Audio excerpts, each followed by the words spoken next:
And happy Thursday, and welcome back to the Wholesale Sharks podcast. My name is Crystal, the acquisition manager here at the Wholesale Sharks, and I'd love to introduce my lovely host here, Naomi, and our Hey. special guest, Kyle. How you doing, Kyle? Good. How are you guys? Doing good. Thank you Good. so much for coming on our set today.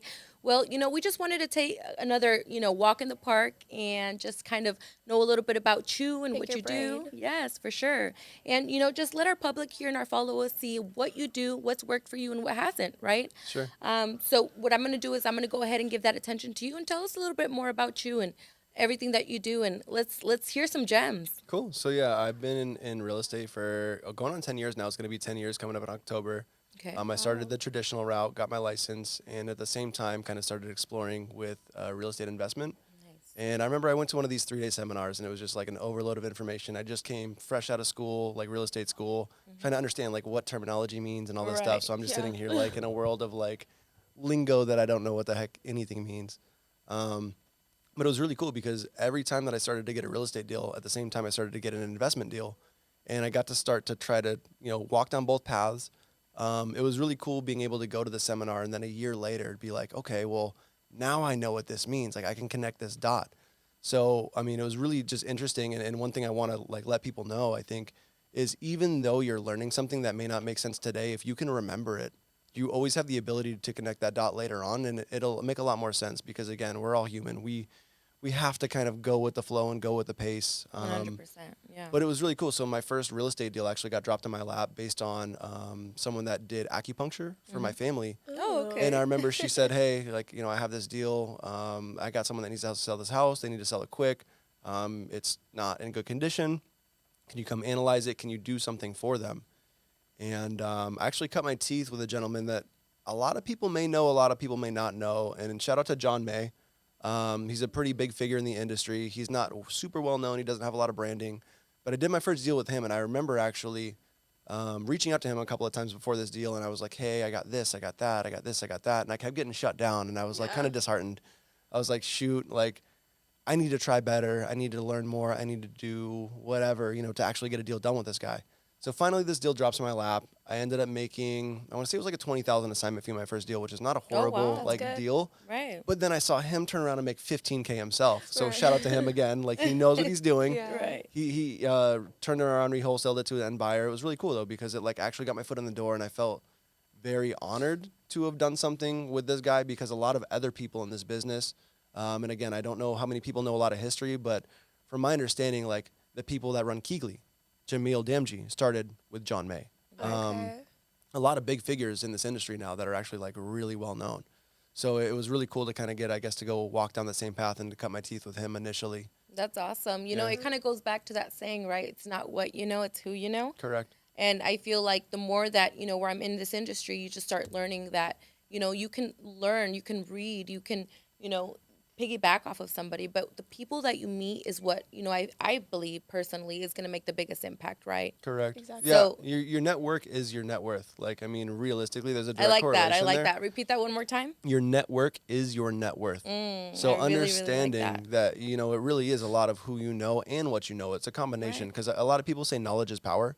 I don't believe that because you can sit there and you can know everything, but I think knowledge plus action is power. If you don't take 100%. action, you can sit there and know everything you want, but if you sit on your butt, it's not going to get you anything. Well It's not said. going to get Well you said. anywhere. Right. Okay, so you said this was about 10 years ago when you did this? Yeah. So I think it took me 4 months to get my first traditional real estate deal, and then right about that Okay. same time, I started to get wholesaling going, and that was when that deal fell in my lap. Awesome. So I sat on my butt for 4 months and didn't do anything. I call Right. it a paralysis analysis, or Okay. analysis paralysis. Like I literally would sit there and overanalyze. I wanted to learn everything. I Exactly. wanted to be perfect, but I didn't take action. Okay. So that goes back to what I was saying is Were you what scared or were you just kind of like, I I'm was- not ready? I was scared of screwing up. I was Yeah. scared that I didn't know enough. I never did a deal. So it's like, how do you feel comfortable doing a deal when you've Exactly. never done a deal? I'm supposed to be a professional. Like I went through real estate school, but they don't teach you No. a whole bunch of They don't like, what teach to you actually do. how to actually make the money. It's Correct. kind of like, here's your tools. Yeah, it's like, Have fun. yeah, something simple like, hey, 78 is lead-based paint. So pre and post, like, know that year. But it's just like, how do I get clients? How do I actually, Exactly. like, negotiate? How do I write contracts? And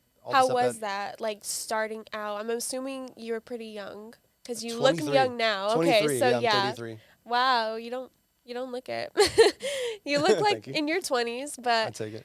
How take it. was that, like, starting out that young? Because from Uh, someone who's young, I'm struggling because it's like, do I want to go to this party, or do yeah. I want to try to make money and then maybe go to the party in a couple years? Like, So yeah, I mean, to that point, like it was very interesting. I remember I literally pulled up to a listing appointment one time, and really nice ladies, like made a really cool connection with them and whatnot. But I remember when I pulled up the door and I knocked on the door. I was there for a listing appointment. They looked at me and they literally to my face said, "Are you here to sell us Girl Scout cookies?" And I was oh like, my "No, I gosh. was the agent that you talked to on the phone." Long story short, I actually ended up not only selling their house, but setting a record in their neighborhood because they had this amazing backyard, like tons of money into it. And that was Wow. like a party spot. Mm-hmm. But I think we sold it for like 40, 50K over. And again, this is a traditional real estate deal. Wow. But to get that done and to actually like have somebody take the time to, to let me talk. Exactly. Because again, I think, like you, some people are just going to see a pretty face. Some people are going to see Exactly. your age. People will try to identify and try to like put you into a hole. Exactly. But once they understand who you are and once you actually talk to them, I mean, I Mm-hmm. think that you have a lot to offer. Again, like I was blown away. I was like, I thought it was amazing. You did so many deals so Exactly. quickly. Yeah. That was a huge thing. And then when I started talking to you, I was like, you're really smart. You're really well Right. spoken. People like to work with people they like. Exactly. So, I mean, just a lot of this industry, I think, is being yourself and then finding people that you gel with because Mm-hmm. a lot of people aren't going to like you. Mm-hmm. Ignore them. Exactly. There's enough people out there to work with people that you actually can gel with, I That- saw. not to Sorry. force it. I'm sorry if I may. I really like that you bring that up because I feel like in this industry, it's not like a certain age, certain type. There's so much variety, right? Correct. Mm-hmm. When it comes to the age range, when it comes to the type of people. And even in your case, right? You come from two worlds. I wanted to ask you a question because I know a lot of people are in debate whether they want to go and get their license or they want to just stay wholesaling and vice Hmm. versa, right?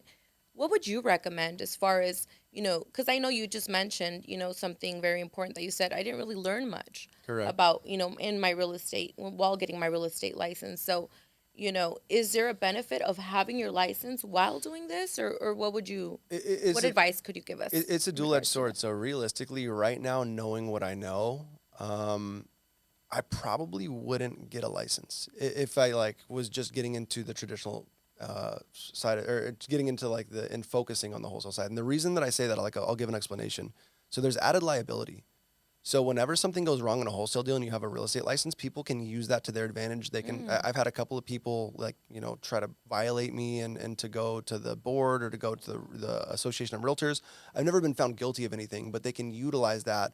And because you're held to a higher standard by having a license, you're supposed to know more. There's always the weird obligation because when you have a license and you work with somebody, it's called a fiduciary duty, which means you're supposed to look out for their best interest. right. But I actually use something called an investor agent disclosure, which specifically states, yes, I'm a licensed agent in the state of Arizona. However, I'm not acting as your agent. I don't owe you a fiduciary duty. I'm acting as a principal investor. My intention is to make a profit. I even go as far as to say, I reserve all the rights to act as a real estate investor and to do short-term rental, long-term rental, assignment of contract, double close, fix and flip, and it lists all the variety of techniques that I can potentially use Right. because I want to be very transparent with these people. And one person, again, like I canceled on their property. I found a crack in the foundation. It was down to the studs. The numbers just didn't make sense. And I was looking at the house to actually purchase for a fix and flip. I ended up canceling. They got so frustrated that they ended up making a complaint. I had all the evidence there that I needed and whatnot. They didn't even show up to the date. That's how like boo boo it Jeez. was. Like they just really wanted to waste my time and they thought I was annoying them, so they wanted to annoy me. Exactly. But they utilized that against me, and it was unfortunate. The only reason I do maintain my license nowadays, and I think it's wise, is I work on a national level. So for me, I like to have options. If I can't convince somebody and come to an agreement with a seller, let's say, to create a deal that's going to work for me and for them, and let's say they're like, hey, I want market value. Normally, in a wholesale sense, you can't really do anything with that unless, I mean, you can get into creative financing. There's a couple other things you can look at as far as exit strategies. But what I like to say is, I'm just here to help. Right. So if I can't help you and if you want true market value, let me connect you with an agent out there that can help you get your true full market value. And then I'll just get a referral commission from the agent. And I can do that as an agent. You can't get a referral commission from someone if you're not licensed. Right. No, I really like that. I think that's so smart. And I'm really glad of that, you brought that up because there's a lot of people that are confused and they don't really Exactly. understand how that works, right? Mhm. The pros and cons. And you brought up a really good point. So thank you for that. Yeah. Yeah. Appreciate that. No, and again, I mean, I think I think if you lead with being helpful, Mm-hmm. people can understand. Like, if you're trying to just get a check off somebody, and if you're just trying to do it for your best interest, if you have like a preconceived, I guess, notion of what you think the deal should be, Mm-hmm. then you're probably not doing it right. I Right. think honestly, doing this correctly, it's good business. You want to get good feedback, you want to get good reviews, and you want to do right by people. I believe in karma. Like, I will not make a Yeah. dollar if it has bad karma attached to it. Right. So my whole thing is, how can I help you? Like, are you needing to sell quick, or are you wanting the most? I Either like way, that. I think I can help you out, and I want to go down the route you want, not the route that I feel like we should go down because it's most beneficial for me. Exactly. Right. I really like that. And it's crazy because, the word out on the streets is that the wholesalers have such a bad name because one reason or another. And, here comes people, somebody like you on our podcast who has real principles. So I Mhm. really, really appreciate that. And I know our followers definitely do too because there's some good people out there, that are doing business, whether it's on the real estate side or on the wholesale side. So, And I appreciate the appreciation because I don't do it for the awards. I do it for the rewards. I do it for really like feeling good about being able to help say that somebody. one more time. That's another Yeah. I know all gem. these I, quotes. I don't do it for the awards. I do it for the rewards. I'm not looking to get a trophy. I'm not looking to get a gold star. Like, I'm really looking to help people because, again, Right. I believe in karma. I think the universe will answer back when you do something good for somebody else. Right. And I know that's a really cool thing that Wholesale Sharks is doing. Like, I mean, I just watched this guy buy his dad a truck. Right. You know what I'm saying? Like, taking care of people, and the universe will take care of you back. Leading with good intentions, leading, and doing the right thing. Exactly. I think it's a huge thing, and that's really why I was excited to come here and meet you guys and to come on the podcast, because you guys have very similar aligned ethics and morals, and it's really cool to see that, because like you said, a lot of people have a negative connotation. They think we're taking advantage of people, but there's something to be said about convenience. One analogy that I like to use is like, let's say a bottle of water, right? Right. We'll go to the store and we'll buy a bottle of water. What do you pay, like $1 or $2 for a bottle of water? Mm-hmm. I could also go get a 5-gallon jug filled for $1. Right. But it's not convenient to carry a 5-gallon jug around with me all day and to try to put a Right. straw and a drink out of it. You pay for convenience. Right. So some That's people true. are in a position where they need a sell that's convenient, or they don't want to deal with it, or they don't want the most. Right. And then we come in and we facilitate that need, and there's always a convenience charge no matter what. Right. Exactly. So that's all we're doing, is basically Yeah. offering a solution to people that don't need max value, don't want max value, don't want to deal with, let's say, a bunch of showings. For example, my parents are high risk for COVID. Mm-hmm. If they were to sell their house, they wouldn't want a bunch of random strangers walking through, even though Right. they have their vaccines, because my dad's health, unfortunately, is not the greatest right now. I was just dealing with something with that yesterday. Sorry to hear And that. it's okay. I mean, again, that is life, and I appreciate that. But I'm just saying, like, there's certain instances where it's potentially even a life or death thing. Like, you Right. don't want to have that increased exposure, and maybe that's a drastic, example. But whatever the reason is, somebody should be able to make the decision to go a more convenient route if that's what they want. They understand fully, typically. They're not getting market value. They got Zillow. They have all the tools to look their stuff up. It's not like we're trying to pull the wool over anybody's eyes or take advantage of anybody. We're just trying to Exactly. offer the best solution for them, or at least in my case, that's the way I operate. Nice. like I that. really like that. I feel like me, being the acquisition manager, I deal with that on day to day, right? And a lot of people ask, why do you do that? Why do you like to deal with these people? But what they don't understand is that we find solutions, right? Correct. And we don't work. We're not. What I like to say on the phone is we're not the best fit for everyone, Correct. right? But that one person out of the 10 people that we talk to, like you said, perhaps are in a situation where they can't deal. It's not just so much for the convenience. It's they need our help. Right. Right. So I like to view us as, we come and we actually help people. We Exactly. give them value. So I Correct. really, really like that. With this whole conversation, sorry, I know I'm asking a lot of questions. You're I hope, fine. You're but, fine. I'm really curious, just on a personal level. Tell us a little bit about your story. I know you said you started very young and, you're here now, but tell us a little bit of, what made you jump into this? What made you so like spiritual? I can sense it off of you. And I really, really like that.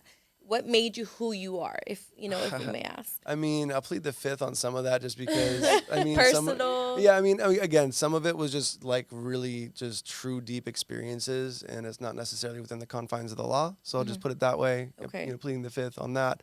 But certain things that I've gone through have definitely affected my psyche and kind of opened me up to understanding that basically the way that I perceive it is like the universe, or let's say the world, for example. Like, you take a mirror, and how many people are out there on the earth? Like 7 billion people, I think, or something like that. Don't fact check me, because I'm probably wrong. It's Right. around there. It's yeah. always changing. It's a the little only bit more. the only constant is change. But like, so you take this mirror, right, and you hit it with a hammer, and it fractures into, let's say, 7 billion for this example, and it's fractured parts, and they're all imperfect. We're all imperfect people. but we're all part of the same whole. We are all one. I truly believe that. Right. So I'm a very big believer of love is the answer, which is one of my biggest epiphanies. And let's say like you do something that I wouldn't necessarily do. A lot of people say I don't like what you do. My perception on that is I love you because you're teaching me what I don't want to do. You're an example of what I don't want to do, so I don't have to do it. So I don't care how drastic or bad that is. I love people for being an example because I think smart people learn, but the real smart people learn from other people's mistakes. Right. So, like, for example, if you touch something hot, whether it's a stove or it's a lighter, you don't have to touch a stove, a lighter, and 6 or 8 different hot things to understand hot is hot. I think conceptually. So I try to learn a lesson and apply it across every facet, like buy low, sell high. I mean, again, I know a lot of people came from the mud and a lot of people came from the streets and did things that were illegitimate and sold things that were illegal. Right. You can use it there and you can learn and apply it to legitimate business. So it's a simple concept, buy low, sell high. And again, whatever the lesson is, I just think that more people have to approach things conceptually and not try to learn a specific instance and look at this as this is a one-off thing. No, how can I apply this across everything? How can I learn a lesson and take the maximum value? Because you can take an L as a loss or an L as a lesson. I always want to take the lesson because if you take it and you do something and you screw up and you don't learn from it, then it is a loss. Yeah. No, I really, Strong. really appreciate that. Like that, everything that you're saying, honestly, on a personal and professional level, is so important because it helps us realize, right? No matter where you come from, no matter what you've gone through, like you said, what are you going to do with the experiences that life's given you, Correct. right? What are you going to do whether you had pain? Because everyone has pain one way or another, right? 100%. Exactly. What are you going to do with it, and how are you going to apply it to your life to become the better version of yourself? Right. Right. So I really, really like that. Yeah, and Man, by finding I love for know. everybody again, because then you have empathy. right. And then you have compassion and you care. And that's again the way that I deal with people is like a lot of people we deal with unfortunately are not in good situations. Right. And you can take advantage of people. You very much can. And again, a lot of people, and I can't say a lot, but some people in the industry do. Right. It's unfortunate, but that karma is going to come back around. Like Exactly. to like kick somebody when they're down sort of thing is just not okay. In my opinion, I would rather, and that's why I like doing what I do because I actually feel like I can make a difference and I can do something for their benefit. Yeah, sure, I benefit. Exactly. I mean, we're all doing this to make a check. Nobody typically does this for free, although I've done some deals for free. I've given away all my money in certain deals just because it didn't feel right to take it. And I No. thought that was the better thing to do, and I was in a position and fortunate enough to be able to do that. Exactly. But, again, we're doing this for work. But if we can make it a win-win, that's always what I look for. I don't want it to ever be a win-lose. Right. No, I really like that. I totally agree. If I may give you an example, I actually, my first deal ever was with a really great family. And when I initially talked to them, they didn't even want to talk to me. They would hang up on me. I had to follow up for like 2 months in order for them to answer. And it ended up being because they got scammed right before us Jeez. from a wholesaler. So they were scared. Yeah, they had a really sour taste in their mouth about this whole process and everything. And, me being brand new, all I could use, I couldn't use experience from the field because I didn't know. All I could do was be me, right? Be honest. Bring my principles onto the table, right? And just talk to them like real people and see if we can find solutions for them. And not too long ago, actually on Monday or Tuesday, I went over to take them a little gift basket because we ended up selling their home and finding them a mobile home that they needed. It's some elder people. Nice. And, the way that they received me, it was just so beautiful. Like, it really touched my heart. They received me. Even their dogs were they just gave me that loving energy that you're talking about. That's amazing. And that's where I was like, you know what? This is, no matter what you do, and this is for everyone, right? No matter what you do, you can always bring love into it because that's what's going to help you move forward in anything. And not So, only that, but, and weird enough to say, at least for me, sometimes that again, because I'm not doing it for the award, I'm doing it for the reward, but the reward of knowing that I helped somebody and seeing like how much I impacted them means more than the money. right, Exactly. If you do right, money will come. right, Like the money is just a number in an account. Again, we're all going to leave this earth in a box one way or another. We're not going to make it out alive, unfortunately. It's just the reality of the situation. But like, you can't take things like that with you. But like, to be able to affect somebody positively who maybe after you're gone can then affect somebody else positively, I think is the real true gift that you leave. yeah, I really like that. Oh my goodness, what a good conversation. Right. I'm gonna kind of drift it away. Please, yeah. So I know from outside perspective, you're starting your business, like you're growing it. How is that going for you? And I also know that you're traveling a lot. You're Mhm. going to Vegas, you're going to Michigan, you're doing all Sheesh. these things. Yeah, So it's been wild. how are you building your business the way that you are and keeping your social life going? So it's a difficult balance. My social life is pretty much non-existent. Like I Yeah. really honestly throw this out there, and I'll kind of explain. But I really don't think I have many friends. And the reason that I say that is I think of a friend as someone that you take time away to hang out with, other than business. Most of Right. my friends are my business associates. Like Right. it's become almost my family. I don't even look at them as friends. Like they're my circle's as small as a dot. So I very much care about the people that are with me in this. We got each other's backs to the fullest. So I'm very fortunate to work with people that are just really great, Yeah. and it's a mutual thing. But I actually was very scared to start traveling, to be honest with you, because I'm in this stage of scaling my business. Yeah. But I spoke with somebody very knowledgeable, younger than me, way more successful than me. It was super a humbling experience. And I kind of asked him, I was like, how did you fire yourself from your business? Because I'm a hustler, and I think most of us are used to that hustle. Yeah. And he told me a couple of important things. He said, look, you have to kill that hustler, because if you're hustling, you're always going to be trading time for money.